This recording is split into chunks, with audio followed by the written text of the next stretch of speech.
Olá, tudo bem? Sejam bem-vindos ao curso de Conceitos e Melhores Práticas com Banco de Dados PostgreSQL.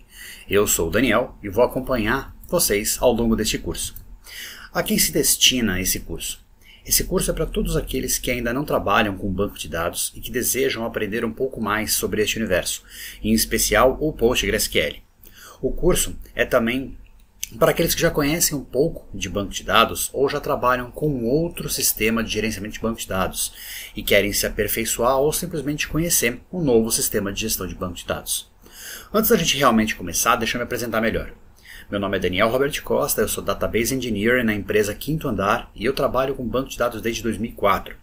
Hoje eu sou especialista em MySQL e PostgreSQL, mas eu não faço muita distinção entre banco de dados.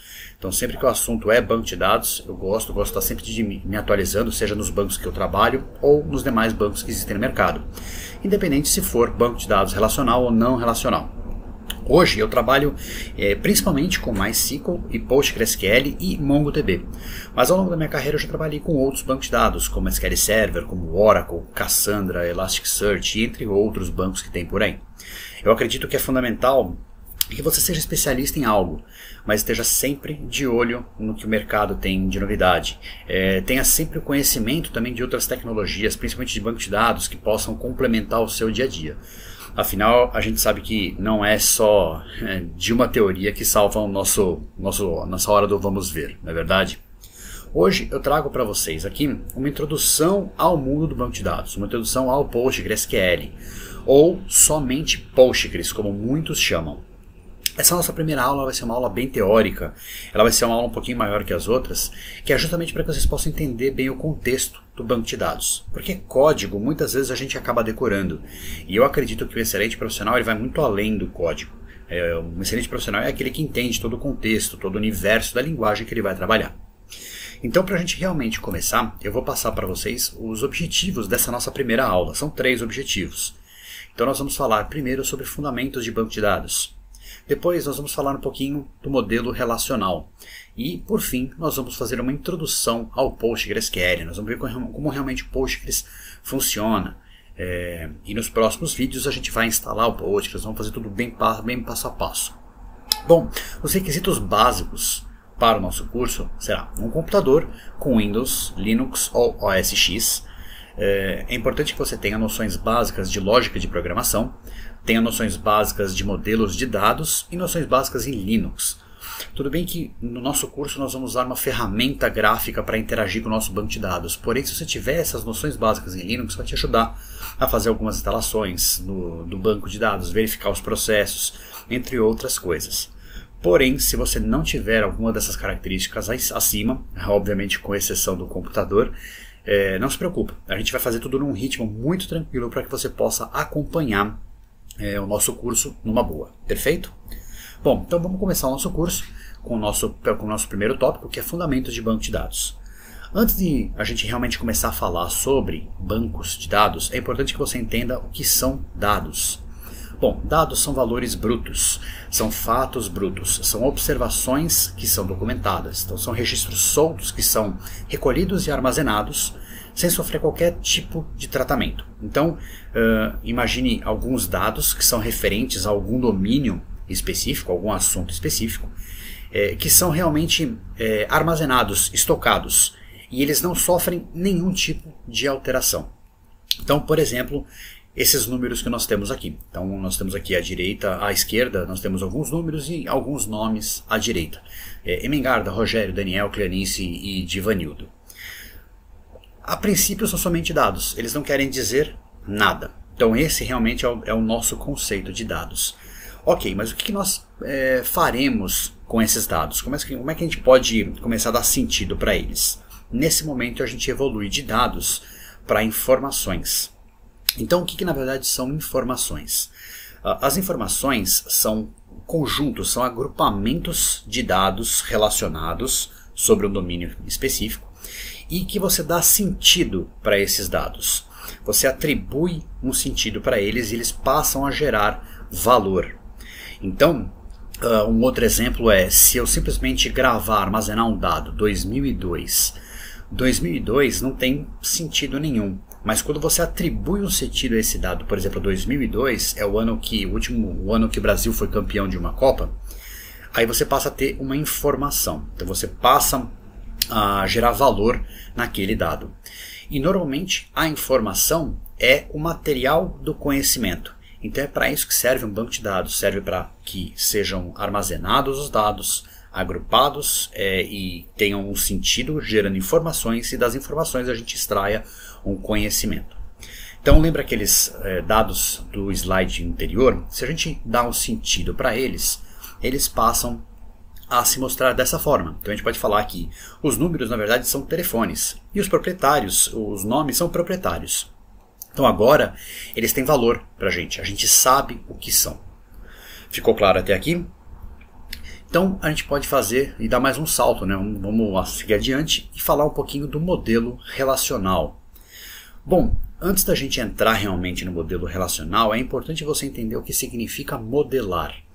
Modelar significa criar um modelo. E esse modelo ele vai explicar as características de funcionamento, vai explicar o comportamento de um programa, de um software. Como nós estamos trabalhando aqui com dados, nós estamos então pensando na modelagem de dados. Então o modelo de dados, na verdade, são ferramentas que vão permitir, que vão demonstrar como as estruturas de dados estão organizadas e se relacionam entre si.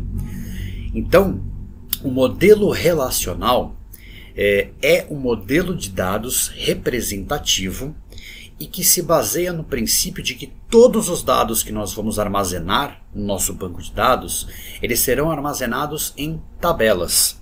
E essas tabelas possuem linhas e colunas. Então está aqui uma definição melhor para vocês. O modelo relacional hoje é o modelo mais comum utilizado. E ele classifica e organiza as informações em tabelas com linhas e colunas. Então as linhas elas também são conhecidas como tuplas das nossas tabelas. É onde realmente estão os dados, os valores da nossa tabela. E as colunas elas são os atributos desse dado.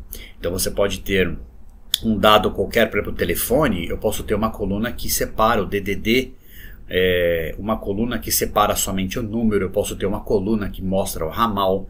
Então você começa a modelar melhor a sua tabela. Bom, então quando a gente tem tabelas, a gente começa a organizar essas tabelas para que os dados comecem a se relacionar. Então aquele nosso exemplo anterior, a gente tem os telefones e os proprietários, e a gente pode relacionar os dois. Mas ainda não está muito claro, porque a gente tem alguns telefones de um lado, alguns nomes do outro. A gente sabe que são telefones, são proprietários, mas ficou ainda muito perdido. Então a gente pode transformar essa relação nisso daqui. Então agora a gente sabe que o telefone número 1 pertence a Emengarda, o número 2 pertence ao Rogério, o número 3 pertence ao Daniel, o número 4 pertence a Cleonice, o número 5 pertence ao Divanildo. Aí você fala, Daniel, vai ser sempre assim? 1 para 1? Não, não vai ser sempre assim. Pode ser assim.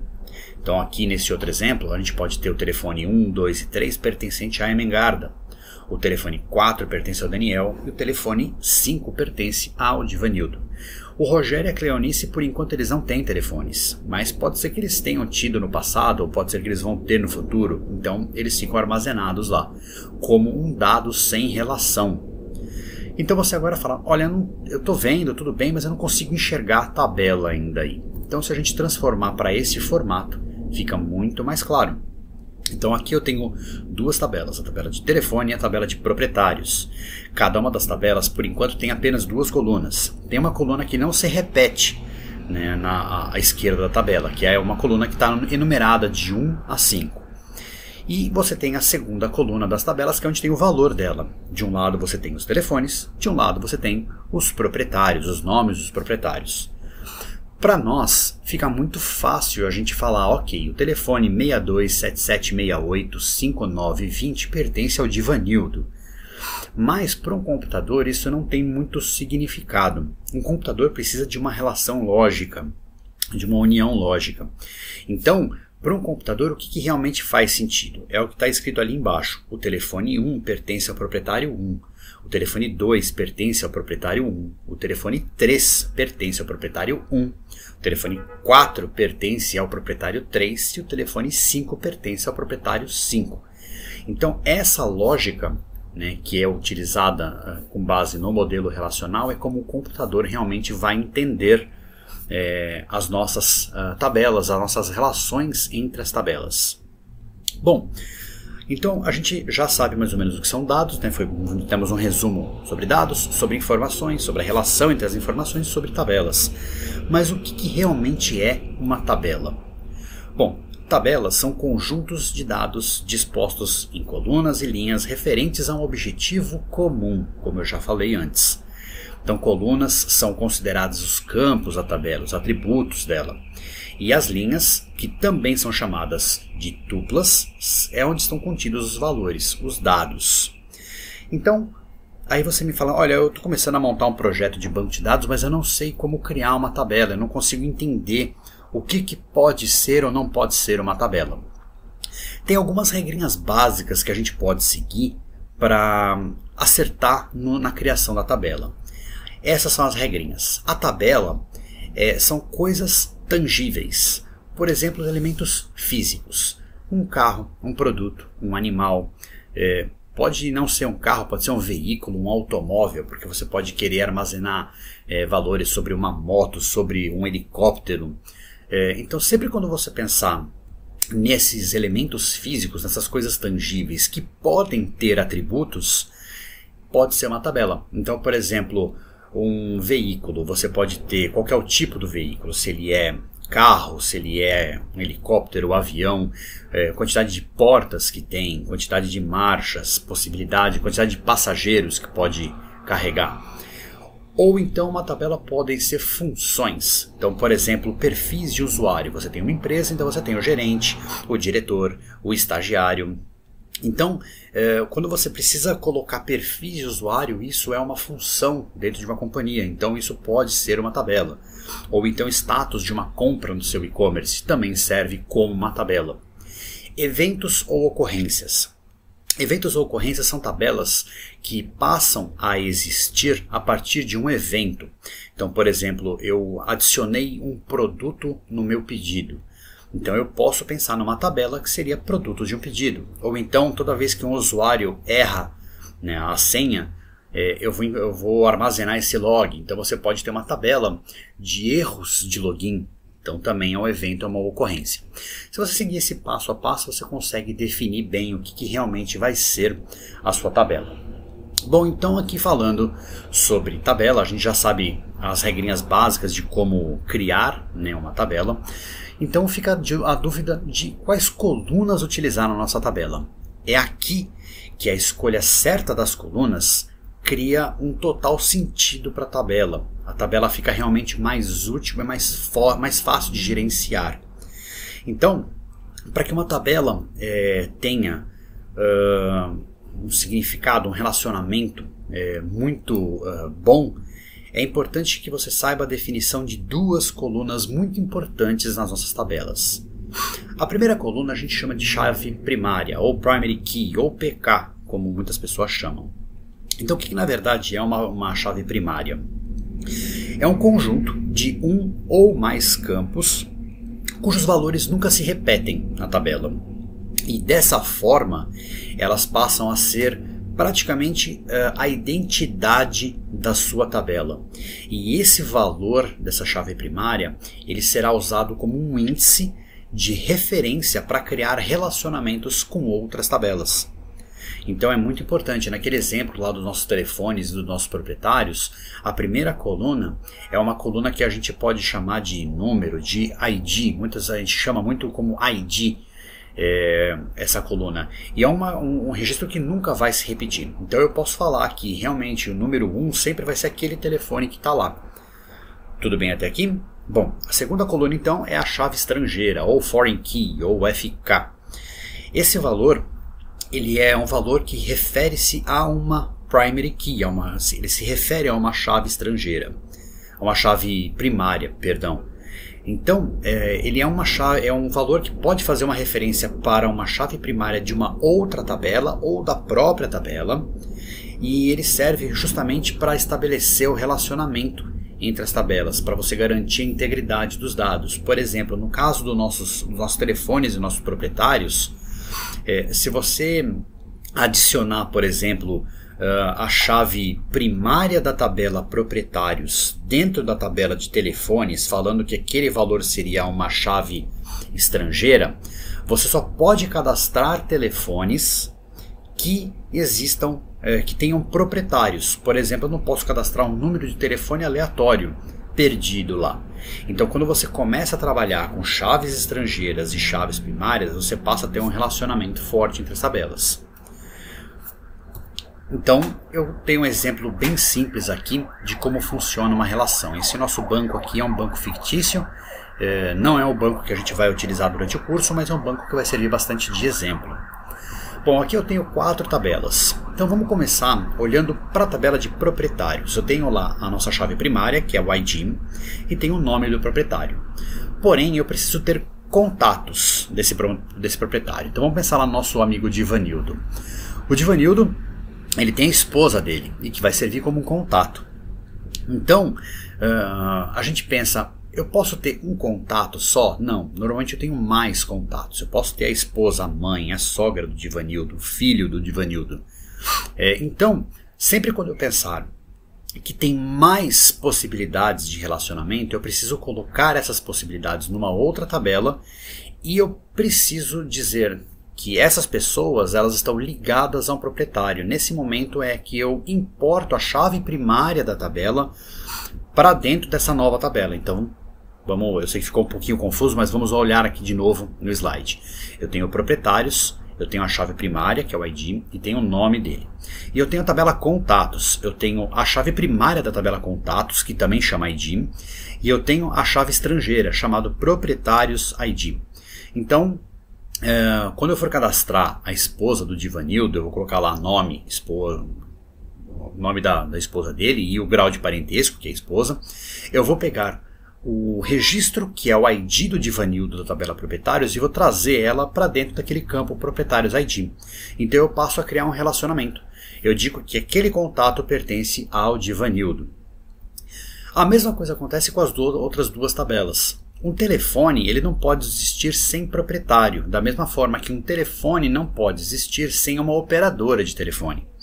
Então eu cadastro as operadoras, a Viva, a Nextel, a TIM, a AT&T, e sempre quando eu cadastrar um telefone, eu tenho que falar de quem vai ser aquele telefone. Então eu vou pegar o ID da tabela de proprietários, vou trazer para dentro da tabela de telefones, transformando ela numa chave estrangeira. Eu vou pegar o ID da operadora e vou trazer para dentro da tabela de telefones, transformando numa chave estrangeira. E aí eu cadastro os dados do telefone. Então eu acredito que aqui ficou um pouco mais claro para a gente visualizar como que o nosso curso vai fluir. Tudo bem? Bom, como que a gente faz para manusear, para gerenciar, para criar essas relações? É aí que entra o sistema de gerenciamento de banco de dados. O sistema de gerenciamento de banco de dados, ele também pode ser chamado em algumas bibliografias por sistema de gestão de bases de dados, ou como vocês vão muitas vezes ver, é SGBD. Então, o sistema de gerenciamento de banco de dados, ou SGBD, ele é um conjunto de programas, ele é um conjunto de softwares responsáveis pelo gerenciamento de um banco de dados. Então, são programas que facilitam a administração de um banco de dados. Então são interfaces que a gente vai poder trabalhar e criar as nossas tabelas, criar os nossos relacionamentos. No mercado existem diversos sistemas de gerenciamento de banco de dados. Cada um tem a sua particularidade, mas eles servem sempre para a mesma finalidade: organizar dados, trazer informações para que nos dê o conhecimento. Então, por exemplo, alguns exemplos que a gente tem aí de banco de dados, a gente tem o Oracle, que é muito famoso, PostgreSQL ou Postgres, o MySQL, o SQL Server, o MongoDB, o Elasticsearch, o DB2 e tem outros a mais aí. Você tem o SQLite, Cassandra, Redis, e tem um monte, uma vasta gama de banco de dados que você pode realmente trabalhar. Então cada um, como eu falei, cada um tem a sua particularidade, mas todos eles servem para a mesma finalidade. Ficou claro? Bom, então nesse momento a gente pode avançar no nosso curso e chegamos finalmente à introdução ao PostgreSQL. Bom, como nós já falamos, o PostgreSQL ou Postgres ele é um sistema de gerenciamento de banco de dados. Objeto relacional, ou seja, ele trabalha de uma forma relacional. Então sempre quando você fala assim, eu preciso de um banco de dados relacional, o Postgres é um deles. E ele foi desenvolvido em 1986 pelo Departamento de Ciência da Computação, lá da Universidade da Califórnia, em Berkeley. E ele é um banco de dados open source, ele é um banco de dados de código aberto. Então o que significa isso? Ele é um banco de dados que pode ser utilizado, ele pode ser modificado e pode ser distribuído por qualquer pessoa para qualquer finalidade.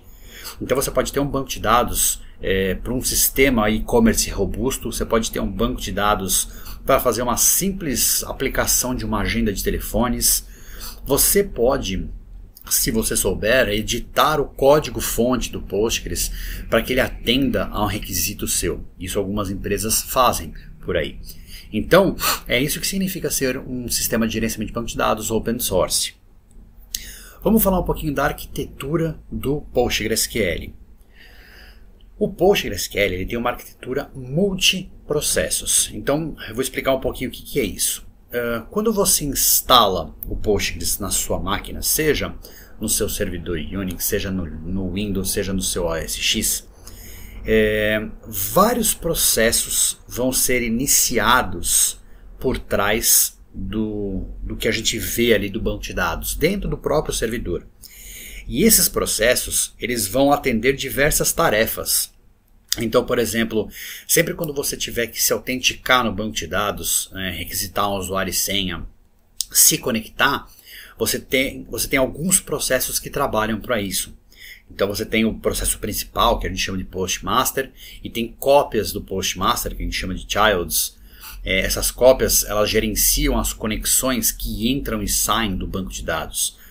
Tudo que você realizar dentro do banco de dados, qualquer select que você fizer, qualquer inserção de dados, você tem alguns processos de gestão de memória, uma memória específica dentro do banco de dados.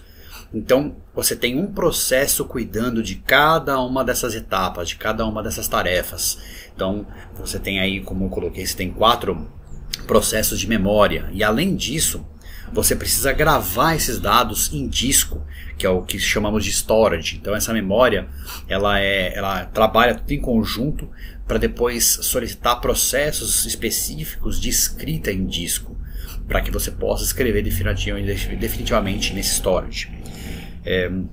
Então assim, não dá para a gente entrar realmente em detalhes de cada um desses processos, mas é importante que você saiba que eles existem, e nós vamos observar eles quando nós instalarmos o banco, e é importante que você saiba que não é somente um simples programa que você abriu e tem uma coisa só acontecendo. Não, existem toda essa equipe de processos trabalhando.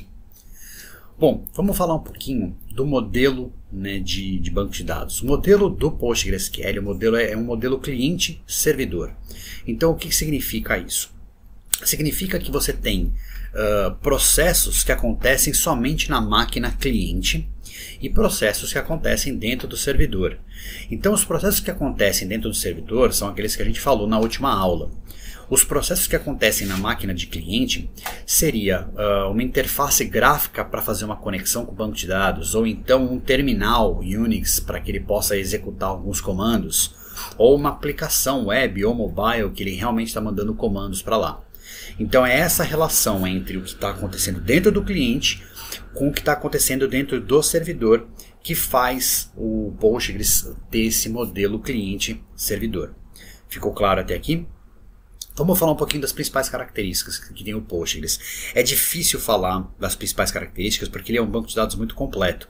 Eu coloquei algumas características muito importantes. Então, por exemplo, o fato dele ser open source, o fato dele ter uma tecnologia que permite o Point-in-Time Recovery. O que é o Point-in-Time Recovery? Se você, de repente, tem algum problema no seu banco de dados, 1h da tarde você consegue restaurar o banco de dados até meio-dia e 59 com todos os dados que ele tem. Então ele traz essa capacidade. A linguagem procedural dele, que normalmente a gente conhece como SQL, ele dá suporte para que você programe não somente em SQL. Você pode programar em Perl, Python, PHP, tem diversas linguagens por trás que ele dá esse suporte. Então isso é uma vantagem muito boa para quem é desenvolvedor. Ele tem suporte a views, a triggers, a functions, a procedures, que são códigos mais robustos para você poder trabalhar com o seu banco de dados. Ele permite consultas muito complexas com diversas relações, principalmente a utilização de Common Table Expression, que a gente chama de CTE. Ele tem suporte a dados geográficos, que é a nossa extensão PostGIS, que é perfeito para ser trabalhado. E ele tem um ótimo controle de concorrência multiversão, ou seja, cada transação, do banco de dados é totalmente separada. Ele tem todo um mecanismo de inteligência que não permite que essas transações elas acabem se confundindo. Tudo bem? Bom, é importante falar, muitas pessoas falam assim, nossa, mas onde eu consigo um material do Postgres para que eu possa analisar, para que eu possa estudar? Qual é o site do Google que eu posso fazer a pesquisa? O melhor lugar para você observar e encontrar informações é no próprio site do PostgreSQL. Ele é um site que a comunidade é muito ativa e a documentação ela é muito completa, ela tem passo a passo de instalação, passo a passo para você realizar determinadas tarefas. Então é uma documentação muito rica e ela é bem fácil de você simplesmente abrir e começar a entender melhor sobre ele. Então eu coloquei aqui nesse slide o site oficial www.postgresql.org, o link para fazer o download com instruções passo a passo para o seu Windows, para o seu Linux, seja ele Ubuntu, seja ele CentOS, seja ele Red Hat ou para o seu OS X. Então aqui você tem realmente passo a passo ali. Nos próximos vídeos nós vamos fazer a instalação do Postgres nesses sistemas operacionais, eu vou fazer com vocês para ficar muito claro. Então não é só vocês simplesmente abrirem e vamos começar a trabalhar, não, nós vamos fazer o passo a passo como eu falei para vocês no começo dessa aula. E tem a documentação, postgresql.org/docs/manuals, para você poder olhar todas as features que tem esse banco de dados. Eu espero que até aqui não tenham tantas dúvidas, mas a gente vai esclarecer melhor todas essas dúvidas que forem surgindo, principalmente nos próximos vídeos. Eu sei que essa aula foi um pouquinho corrida, um pouquinho mais longa também por conta de ter essa teoria, mas as próximas serão muito mais mão na massa, vai ser muito mais divertido pra gente. Tudo bem? Eu espero que vocês tenham gostado muito dessa primeira aula e a gente se vê por aqui nos próximos vídeos. Perfeito? Forte abraço e até logo!